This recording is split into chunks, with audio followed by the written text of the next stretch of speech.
Hello అందరికీ I am doctor వందన. పిల్లల్ని కనాలి అనుకున్న వాళ్ళు, లేదంటే ఆల్రెడీ ఒక బేబీ కానీ లేదంటే ఇద్దరు బేబీస్ కానీ ఉన్న వాళ్ళందరూ దయచేసి ఈ మెసేజ్ చూడరా, మీకు తప్పకుండా యూజ్ అవుతుంది. మొన్న మా దగ్గరికి ఒక కపుల్ వచ్చారు. వాళ్ళకి ఆల్రెడీ ఫస్ట్ బాబు పుట్టాడు. ఇప్పుడు తర్వాత మళ్ళీ సెకండ్ డెలివరీ కోసం అని చెప్పి వచ్చారు. సర్జరీ చేసి తీసేసాము, పాప పుట్టింది. అయితే వాళ్ళు ఇద్దరు పిల్లలు ఉన్నారు కదా, ఒక పాప ఒక బాబు. సో అప్పుడే పిల్లలు పుట్టకుండా ఆపరేషన్ చేసేయండి అని కోరారనమాట. సో పిల్లలు పుట్టకుండా ఉండే ఆపరేషన్ అంటే ట్యూబెక్టమీ అంటాం కదా, అది చేసేసారు. సో మళ్ళీ ఆ కపుల్ 3 months తర్వాత వచ్చారు. ఏంటి అంటే ఆ బేబీకి ఏదో హెల్త్ ఇష్యూ వల్ల చనిపోవడం జరిగింది. ఇప్పుడు చూడండి, వాళ్ళకి ఒక బాబు ఉన్నాడు, పాప చనిపోయింది, పిల్లలు పుట్టే ఛాన్స్ కూడా లేదు, ఎందుకంటే పిల్లలు పుట్టకుండా ఆపరేషన్ చేసేసాము.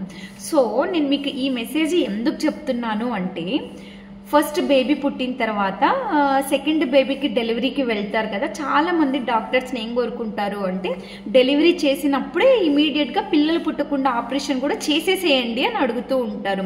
దయచేసి ఈ తప్పు మాత్రం చెయ్యకండి. ఎందుకు అంటే పుట్టినప్పుడు పిల్లలు ఎంత ఆరోగ్యంగా ఉన్నా కూడా వాళ్ళు 3 ఏళ్ళు వచ్చే వరకు మనం చెప్పలేమన్నమాట. ఎందుకంటే చిన్న పిల్లల్లో డెత్ రేట్ అనేది వాళ్ళు పుట్టినప్పటి నుంచి 3 సంవత్సరాల లోపు ఎక్కువగా ఉంటుంది అనమాట. చెప్పలేం మధ్యలో వాళ్ళకి ఎటువంటి హెల్త్ ఇష్యూస్ వస్తాయా ఏంటి అని.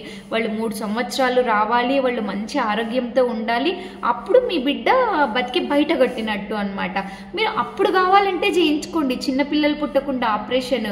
అంతేగాని మీరు డెలివరీ టైంలోనే డాక్టర్స్కి ఆ బిడ్డ హెల్తీగా ఉంది కదా, సరే ఆపరేషన్ చేసేసేయండి పిల్లలు పుట్టకుండా అని అన్నారంటే డాక్టర్స్ ఏమి మీరు చెప్పారు కాబట్టి చేసేస్తారు. తరువాత ఏదైనా ఇష్యూ వల్ల ఆ బేబీ డెత్ అవ్వడం అట్లా జరిగితే మీకు ఇంకా మళ్ళీ పిల్లలు పుట్టే అవకాశం కూడా ఉండదు. సో దయచేసి దీన్ని జాగ్రత్తగా గుర్తుపెట్టుకోండి.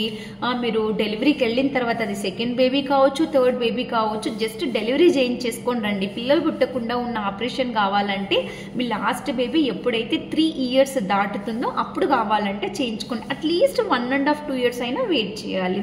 ఈ మెసేజ్ తెలియక చాలా మంది అప్పుడే ట్యూబెక్టమీ చేయించేసుకుంటున్నారు. తర్వాత పిల్లలకి ఏదైనా అయితే ఎంత కష్టం చెప్పండి. సో ప్లీజ్ దయచేసి మెసేజ్ని ఎంతమంది వీలైతే అంతమంది కపుల్స్కి షేర్ చేయరా.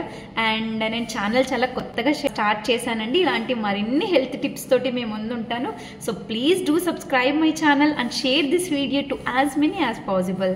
By by.